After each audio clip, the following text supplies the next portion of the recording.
Here we go. What is going on, Cover One crew? Welcome back to the show. Hope everybody's good out there. Today, we're continuing down the path of player values for fantasy football, and I got some high upside flyers that we got to be in the know on. Put them on the watch list because there is a good deal of potential in these gentlemen, whether it be, like I said, last round of your draft or waiver wire as the season does go on. Injuries do happen, and we could snag some decent value from these players. First one I got on my board is KJ Osborne, Minnesota Vikings wide receiver, currently resting.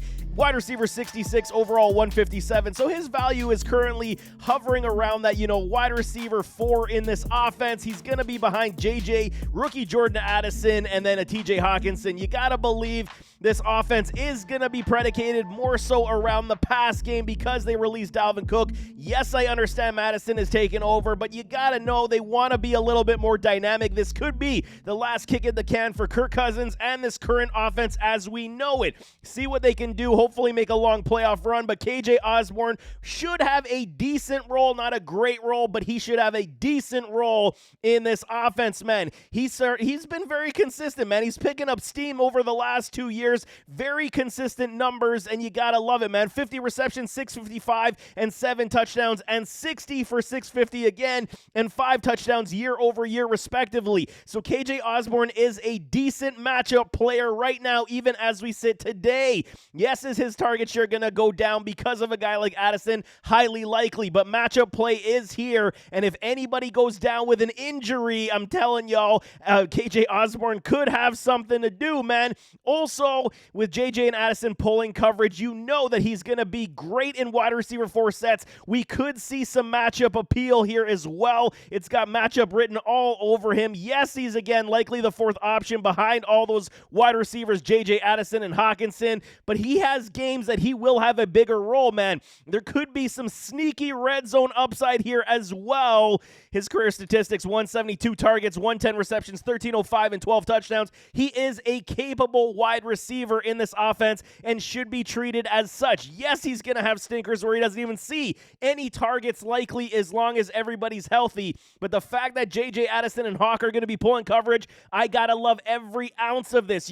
Kirk Cousins has already built chemistry with this man, and this is basically his job to lose at this point. With a Jalen Naylor, Jalen Reagor, and then a Brandon Powell on the depth chart, you got to believe that KJ Osborne has the leg up in this offense to be that 4th target.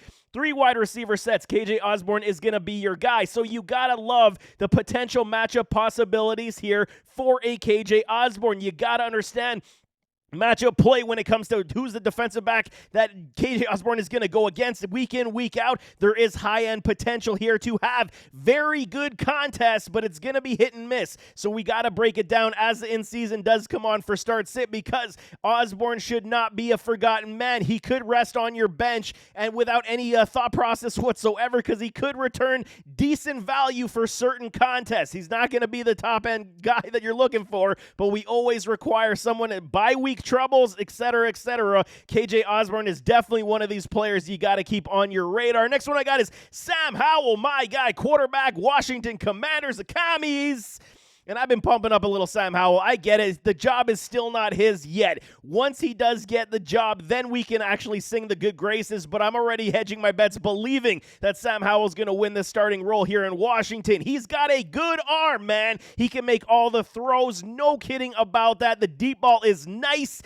Just a great spiral on the ball. Ball placement has never been an issue for a Sam Howell. He does have that rushing upside. He is a locker room leader, man. He put those UNC teams on his back, and he carried them when they lost all the talent to the NFL draft. He supported players, man, in UNC. He is a quality quarterback. Career stats in college football with the Carolina Tar Heels. 63.8% completions, over 10,000 yards passing, 92 TDs to only 23 interceptions. What don't you like about a Sam Howell? There was no rhyme or reason why this man fell in this draft, okay? Competing with a Jacoby Brissett, I get it. There's going to be be some, growing pains that Sam Howell's going to definitely have. So we could see a rotation even in season if Sam Howell does struggle somewhat. But I do believe the way this offense is put together as we sit today, there is a good amount of upside for a Sam Howell, especially in Superflex leagues, man. New ownership group, it's changed the culture time. It's about time this Washington Commanders team saw some new light, man. Eric Bieniemy, the new offensive coordinator to revitalize this offense, is absolute pluses as well, man. Yes, okay, I get it. Howell is not Patrick Mahomes, but the upside is incredibly strong, especially with an Eric B calling the shots and calling the plays. Loads of playmakers in this offense. There is no, wearing for need on this offense when it comes to how many playmakers they do have, man. These wide receivers could absolutely uplift a Sam Howell where he does let down, even though I don't think Sam Howell's going to let you down quite often. He is very good. Is he going to be great? That's to be seen, but I do believe there is good potential upside for a Sam Howell in this offense. No kidding, man. Howell supported guys, like I said, Josh Downs, Dyami Brown in his college football career. He had good backfields behind him, which helped aid in the play-action pass, which is what he's going to have here as well with a Brian Robinson, Antonio Gibson. He's got Scary Terry, John Dotson, Curtis Samuel, his boy, Dyami Brown from UNC, Byron Pringle, and then Logan Thomas. There are weapons here for days for a Sam Howell to succeed in this offense, man. McLaurin has already been pushing tons of support towards Howell, saying he is a dog and he's able to make all the throws. Okay, it is the question. Will he win the starting role like I'm saying? But I do believe this will be his job. If he doesn't, then this entire evaluation will be moot. But I do believe Sam Howell has more than enough to be the starting quarterback and be a damn good one in that respect as well. Will he finish as a top 15 or top 20 quarterback, roughly around the 225 to 250 fantasy point mark, year one as a starter? It is not out of the question. That's why I'm saying in super flex leagues, if you're in a pinch, your quarterback goes down, you can grab a Sam Howell likely off the waiver wire, and he's got high upside potential to be this guy to get you anywhere from the 13 to 17 point threshold per week. This is not a bad thing, man, and if he figures things out quicker than we think and believe, Sam Howell could be that guy. So if you're saying there's no way he's the top 15 quarterback in fantasy football, Tua Tagovailoa, man, he was the 15th best quarterback last year with 238.9 fantasy points. Yes, I understand he was injured, but still, that's kind of the gauge you're looking for. It's anywhere from 225 to 250 fantasy points, and you can still sneak in to being a top 15 quarterback in fantasy football, whereas ADP is sitting at QB 28 right now, drastically being slept on, but I understand. There is situation because he still has not won the starting role yet, so that's why everyone is hedging their bets right now and saying, okay, we got to wait and see on a Sam Howell. I'm all in. I think this guy's going to be absolutely special, man. Sean Tucker is my last one, rookie running back for these Tampa Bay Buccaneers. And, I mean, we got to talk about what this man does good. I mean, okay, electric speed and burst, the speed power combo. He's got breakaway wheels, showed it all the time at Syracuse. He is a talented running back. Great lateral quickness, underrated receiving back with very good patience. I liked his game coming out of Syracuse. I liked it a lot. He was able to take over contests. He was able to showcase what he was able to do on the field week in, week out. Right now, he's running back 85, overall 309. And I get it. It is Rachaad White's backfield right now with a backup of Chase Edmonds and then Keyshawn Vaughn.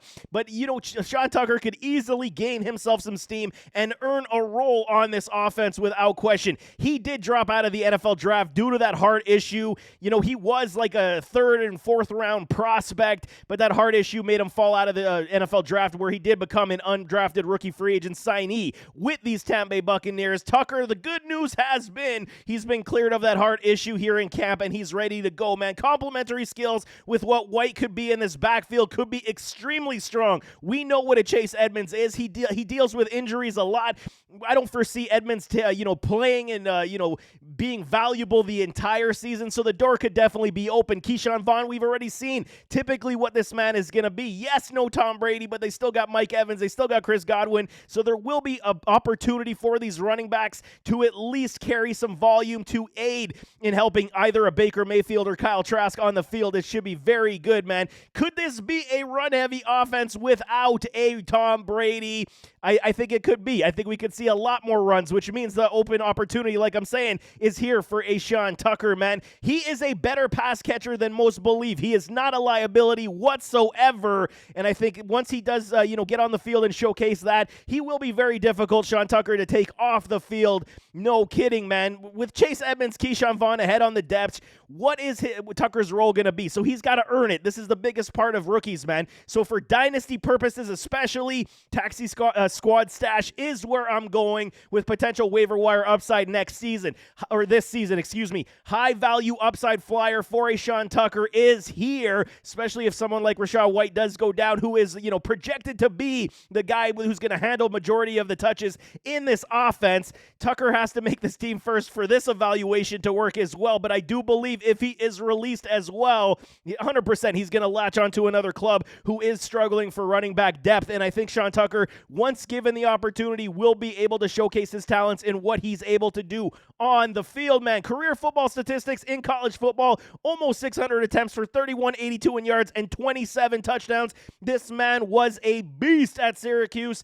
And given the opportunity here in the NFL, I do believe he's going to be able to do the same. But there you go. That's 3 high upside flyers that we got to, at least put that star on the watch list to say they could be some benefit for us later on. If not, early on is going to be a stretch. But we're KJ Osborne, more for matchup play. Sam Howell win that role. He's going to be primary in super flex leagues. And then if Sean Tucker can etch out a role for himself in this Tampa Bay offense or subsequently on another team, then we'll see how that goes. But these are 3 guys that I'm definitely watching this preseason and training camp to see how good they're going to, perform. So hopefully they get an uptick in value as well. But nevertheless, as always, don't forget to hit that like button, hit that subscribe button, jump in those comments, give me your thoughts. What do y'all think about these 3 gentlemen? You in on these guys? Throw them on the watch list. It does not hurt, and the value to return on investment could absolutely blow up and explode for you this season. But throw it in the comments. We can definitely talk it out, but we'll see you next time. I am out.